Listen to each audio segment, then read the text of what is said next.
मस्त बड़ी चर्चा हुई सतगुरु के बारे में, भगवान के बारे में, बहुत आनंद आया।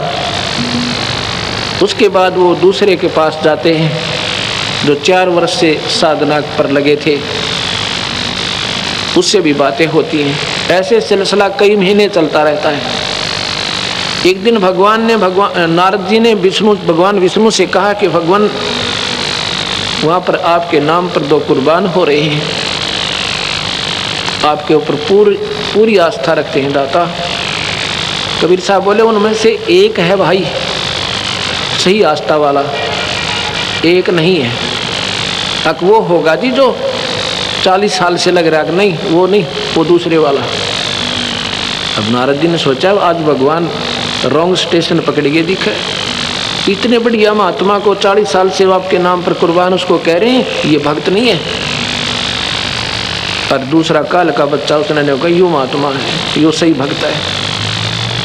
भगवान के मुंह की तरफ देख रहा है नारद, तो भगवान विष्णु कहते हैं क्यों नारद क्या बात है, मेरी बात पर यकीन नहीं हुआ? अगर नहीं ऐसी बात नहीं ऐसी बात नहीं भगवान, पर मेरी बुद्धि काम नहीं कर रही, सही बताऊँ आपने क्यों? वो तो जी बहुत अच्छा, ओहो आपके तो गुण गाता नहीं छिकता।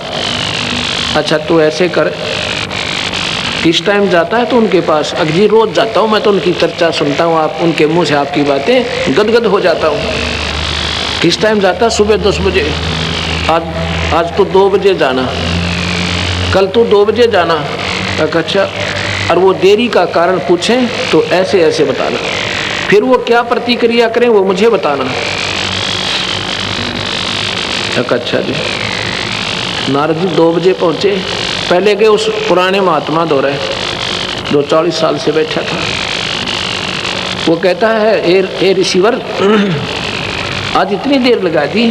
ओहो आप आते हो ना, बड़ा आनंद आता है, ईश्वर चर्चा करते हैं, आपके मुख कमल से भगवान की चर्चा सुनकर गदगद हो जाता हूँ। तो नारद जी कहने लगे भाई क्या बताऊँ, कुछ देर होगी। क्या कारण था? कि ऐसे कारण था, भगवान विष्णु ने एक सुई की नोक के अंदर से, सुई का जो होता है ना धागा डालने का, उसमें से हाथी निकाल दिया। वो कहता है नारद जी क्यों झूठ बोल रहे हैं, ऐसी बात कहो जो कि तलवा लागती हो, ऐसे गप्पे नहीं मारा करते, तुमने तो बैठा रखा देश का, ये भक्ति भ्रष्ट कर रखी है। वो लाल हो गया जियो तक, और 40 साल वाला महात्मा। नारद जी का वही भाई नो सोची भगवान तो साची के थे, ये तो जमाए डांगर है, इसने कहेगा ना मेरा, जब भगवान पे विश्वास ही नहीं था क्यों बैठा है डले डोन की खातर है। फिर गया दूसरे के पास, उसने भी कारण पूछा कि रिसीवर बहुत लेट आ गए, आपसे तो हमारा इतना लगाव बन गया, आप नहीं आते तो आनंद नहीं आता। वो कहता है भाई क्या बताऊँ, कहूँ तो डर लगा है, और ना कहूँ तो डटा ना जा मेरे पे, रुका नहीं जाता। बता दो फिर क्या बात हुई? कि भाई ऐसे ऐसे भगवान विष्णु ने सुई की जो है ना धागा डालने वाला, उसमें से हाथी निकाल दिया। और भाई मैं तो देख इस इंतजार में बैठा रहा कैसे निकालेंगे। वो कहता है ए नारद जी वो सारी पृथ्वी ने निकाल दे, ये तो एक अच्छी की बात करी आपने। उस महात्मा के उस 4 साल के साधक के चरणा में सिर टेक दिया नारद जी ने। धन है तेरी माँ ने जिसका जन्म लिया। जो भगवान पर विश्वास नहीं करते उनका कोई फायदा नहीं भक्ति करने का। और ये ऐसे नहीं वैसे नहीं, ये भगवान की डिक्शनरी में नहीं है। परमात्मा जो चाहे सो कर सकता है। अगर ऐसी आस्था है तो भक्ति कर रहे हो, ना तो डरे ढो रहे हो।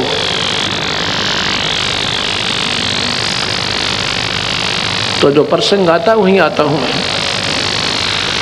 एक बार फिर क्या आ जाती है, 9 महीने के बाद उस रमेश जैन के परिवार में आपत्ति फिर आ जाती है। वो सारे बीमारी, बच्चे भी बीमार, सिविल हॉस्पिटल में एडमिट, और उस कमलेश का दमा, और उस लड़की को मिर्गी फिर पड़े। मेरा वहाँ पर 1 हफ्ते के बाद जाना हुआ जींद आश्रम में।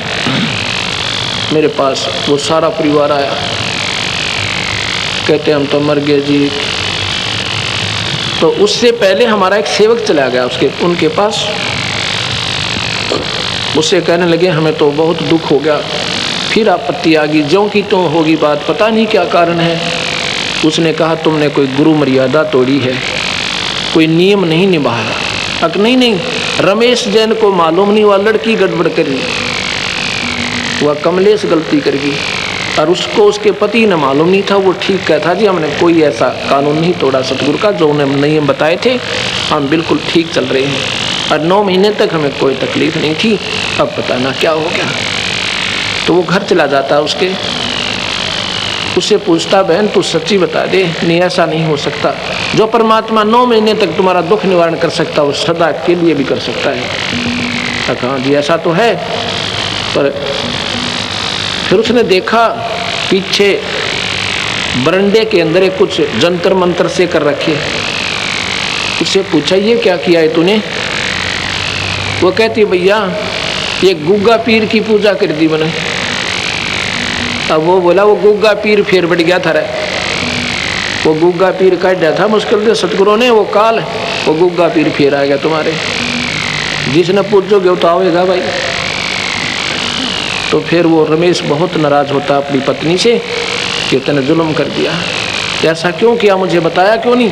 वो कहती है पड़ोसन आई थी और कहने लगी नाम तो हमने भी ले रखा, हम तो सारी पूजाएं करते हैं, और गुग्गा पीर ना पूजा ना, हमारे रिश्तेदार का लड़का मर गया था और मैं तो डर गई। और पूजा करते जब खूब बीमार रहा करते, जब गुग्गा पीर गीत गाया था तेरा, तो यह समझते बार बात हो जाती है। सारे परिवार ने, मैं बोला तो मेरे पास आए, फिर उन्होंने अपनी गलती मानी कि दोबारा उपदेश लो और फिर दूंगा नहीं, एक बार माफ़ी हो जाएगी। सतगुरु से हम भी रोएंगे और तुम भी रोना। उस परिवार ने दोबारा फिर उपदेश लिया। आज 5वां वर्ष लग गया उनको, छठा लग गया है। 95 में नाम लिया था 1995 में।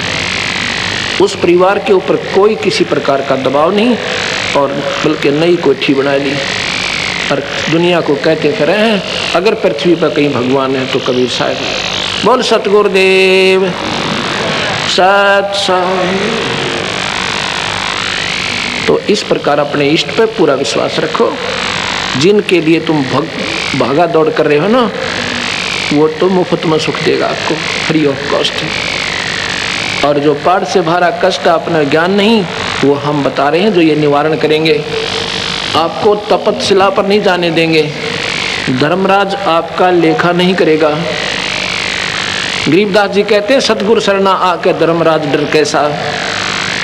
कबीर साहब की शरण में आके धर्मराज का भी डर कोई ना। किनको? जो सतनाम और सार नाम उपासना कर रहे हैं। बाकी बात बनानी है, बेशक कबीर पंथी बने रहो, ठागा ठोकेगा नरक में, चाहे संत हो और चाहे भाई भगत हो, क्योंकि नाम से जीव का छुटकारा होना है, नहीं तो बात नहीं बनेगी। इस प्रकार अपने परमात्मा पर पूरा विश्वास रखें। अब हम आपको सतगुरु की आगे महिमा बताते हैं, क्योंकि सतगुरु की महिमा तो अब शुरू करूँगा। अभी तक तो भूमिका बना रहा था और दिन रह गया एक महीना अगर कंटिन्यूस कबीर साहब की महिमा गाऊं, और 6-6 घंटे हो जाते हैं रोजाना, और फिर भी पूरी नहीं हो सकती, क्योंकि हम इस परमात्मा की महिमा से अवगत नहीं थे। ये कोई लंबी चौड़ी कथाएं, वो हजारों वर्ष पुरानी कहानी नहीं है। आज की प्रत्यक्ष बताऊंगा, और ये 550 वर्ष पुरानी बातें सतगुरु की, जो आज भी पीढ़ी दर पीढ़ी मिल सकती हैं। वहाँ पर वो प्रमाण, वो अवशेष बकाया है। आपने सुना होगा, एक समय की बात है,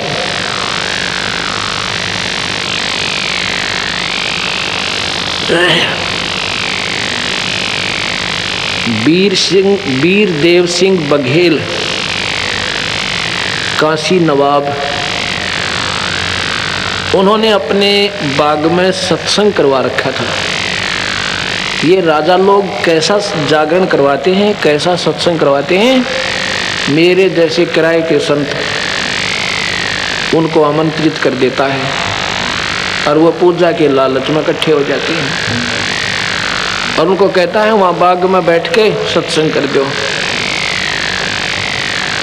और अपने चेले चपटे हुए बैठे होते हैं, उनके नौकर नाकर वो आकर बताओ जी इसने बहुत बढ़िया अच्छी बातें बताई, इसने बहुत अच्छी बताई, इसने बड़ा बढ़िया गाना गाया।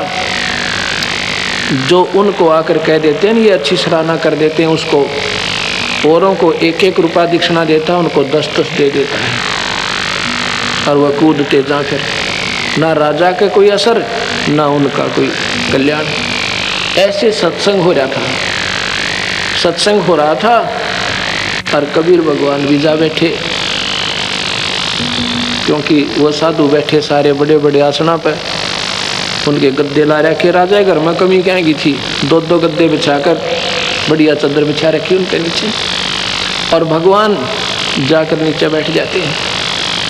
क्योंकि जिस लाल ने भले ही जमीन पर रख दे, लाल ने भले ही किसी फटे पुराने कपड़े में बांध दे और चाहे तिजोरी में रख दे, उसकी कीमत उतनी ही रहती है, वो कम नहीं होती। और कौडी ने चाहे अलमारी में धर ले, चाहे तिजोरियाँ के तीसरे ताले के अंदर रख ले, उसकी कौडी कीमत रहेगी, ज़्यादा नहीं होती। साहब बैठे हैं और वो महात्मा लोग अपनी अपनी गा रहे हैं। जब सभी ने अपने अपने सत्संग सुना लिए, एक कहता है भगत जी आप भी सुनाओ। परमात्मा को तो भगत जी कहते हैं।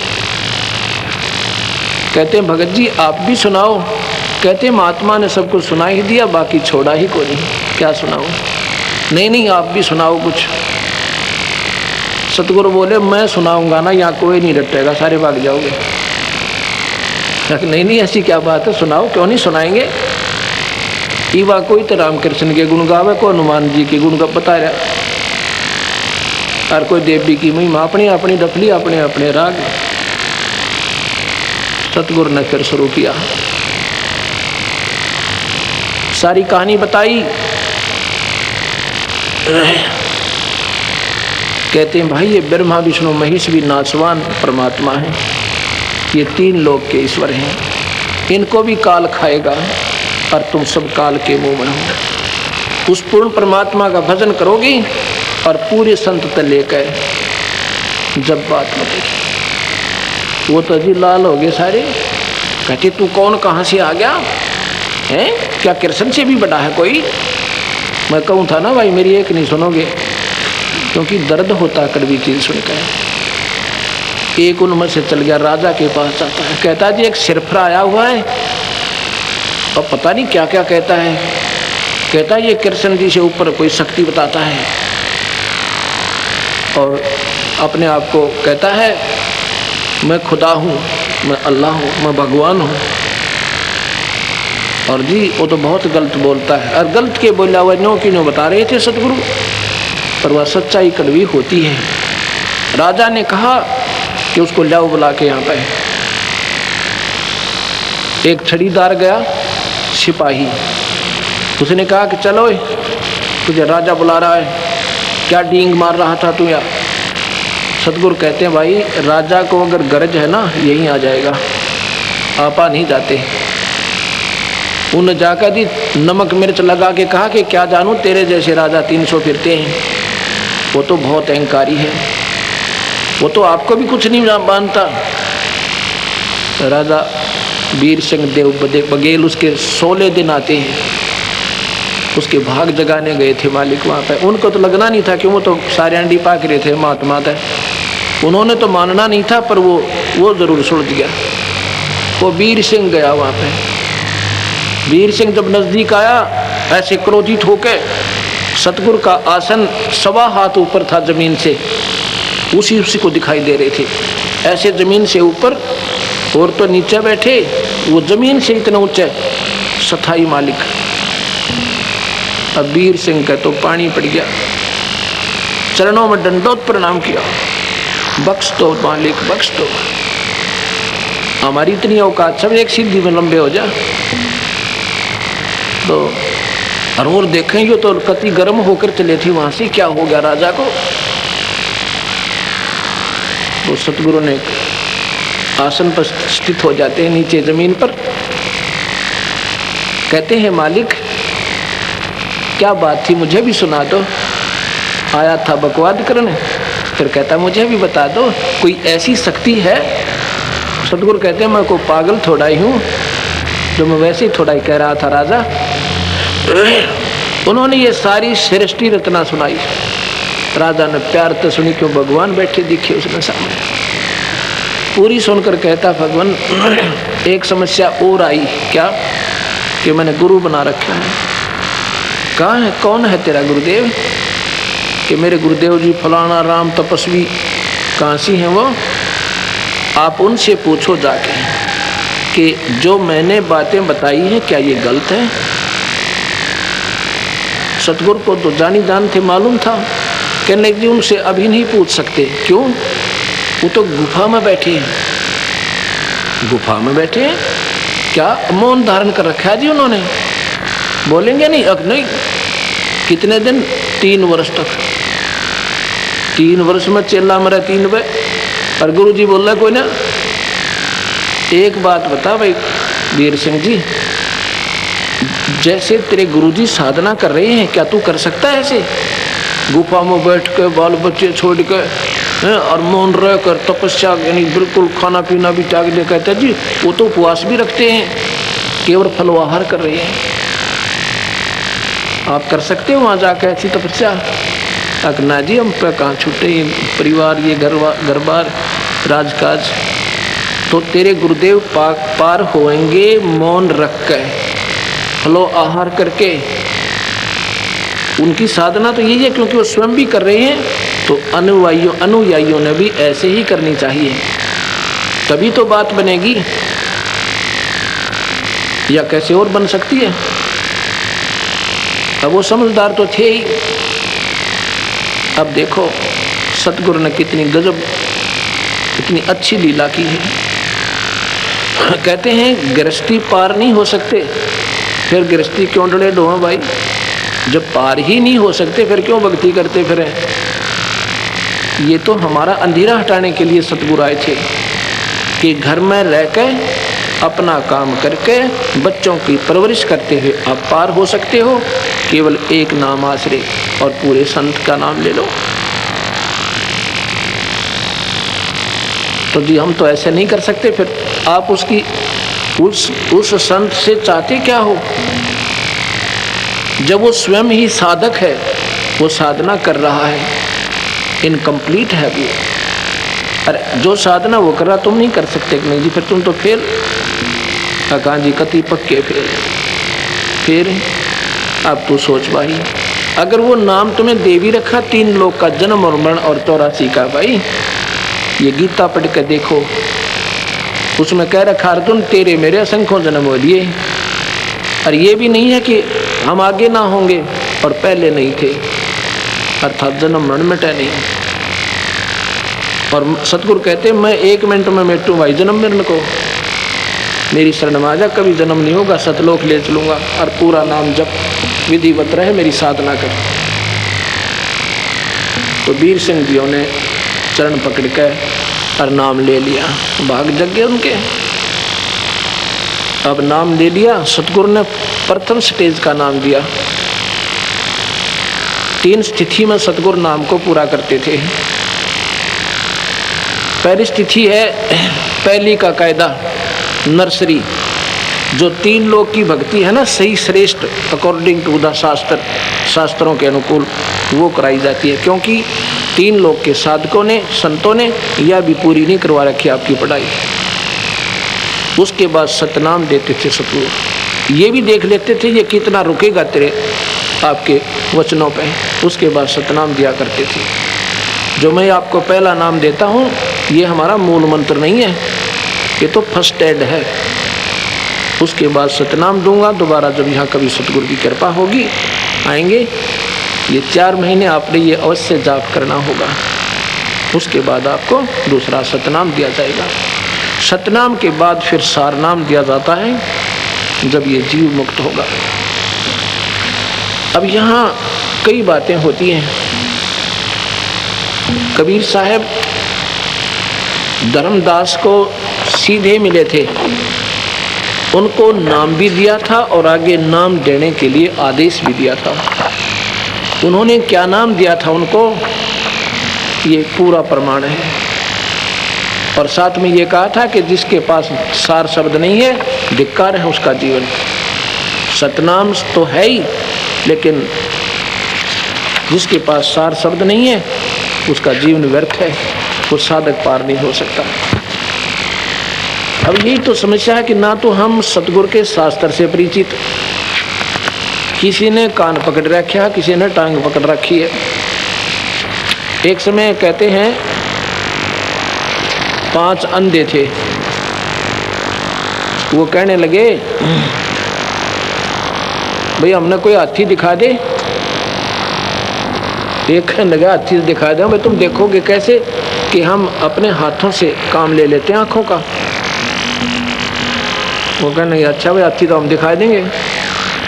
ऐसे कोई गांव में आ रहा था, ऐसे रोटी मांगनी है हाथी के साथ, उसको कह दिया भाई 2 मिनट हट जाए, हाथी दिखा दे।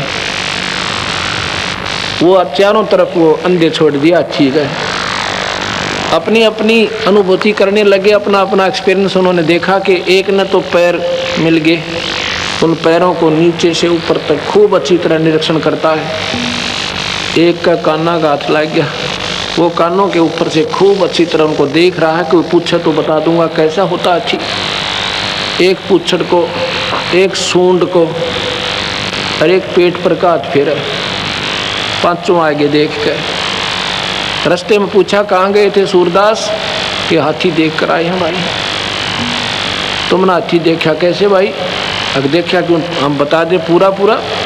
अग बता होता है, एक कहता है हाथी होता है थंब जैसा, थंब खंबा नहीं होता, क्योंकि उसने पैरों का निरीक्षण कर रखा था। वो कहता हाथी थंब जैसा होता है, पिल्लर अनप्लस्टर्ड पिल्लर हो है ना जो, बोला ऐसा होता है। एक बोला ये झूठ बोलता है, हाथी होता है पाइप के सा, वो सूंड पर के हाथ फेर रहा था। तीसरा कहता नहीं नहीं हाथी होता सूप जैसा, सूप माने छाछ, वो कानों के ऊपर से पूरी निरीक्षण कर रहा था। तीसरा चौथा कहता है ये तीनों झूठ बोल रहे हैं, हाथी होता है पटे जैसा, वो पूछड़ पकड़ रहा था, पूछ के दूम पर क्या हाथ फेर रखा था, एक्सपीरियंस कर रखा था। तीसरा कहता नहीं नहीं हाथी होता है दीवार जैसा, कच्ची बीत हो ना, प्लास्टर मड प्लास्टर कर रखा हो, मिट्टी की लिपाई कर रखी हो, वो पेट पर हाथ फेर रहा था। वो पांचों लड़े आपस में। तो उस आँखें वाले ने बताया भाई, आंखों वाले ने कहा ये तो these are the parts of the elephant, ये तो हाथी के हिस्से हैं जिन्हें तुम हाथी मान रहे हो। इन सब को मिला के हाथी और वो जो उसकी सही स्थान है वो तुमने देखा है ना, जो